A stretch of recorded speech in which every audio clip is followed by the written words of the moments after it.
In this video we're going to be taking out the brush bar, and we're also going to be cleaning the housing that holds that brush bar in place. This is from a Gtech Air Ram version 2, which has got the code of AR2 or AR29.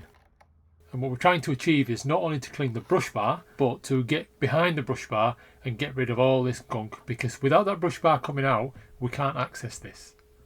So if we have a quick look around, you'll see that on one side it looks like there's a button, and all you do is simply press that button in, and then the brush bar housing, if you like, will pop out. Might take a little bit of force depending on how much gunk is in there and if it hasn't been out in a while. Let's pop that out, see what it looks like. It's not as bad as I thought it was going to be, but let's crack on and let's get this all cleaned up. So to clean the brush bar, it's just going to go into a kitchen sink, and just some warm soapy water will do the job. Just give that a bit of a scrub.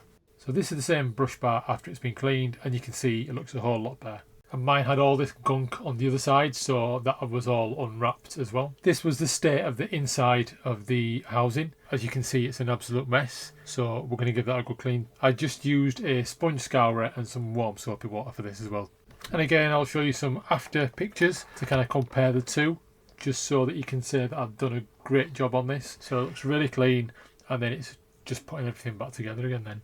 So the bottom part goes in first, so slide that in, and then line it all up, press down and then push up. So you're pressing down to get that little notch underneath the plastic, and then pressing up and letting that click into place, and that is everything done.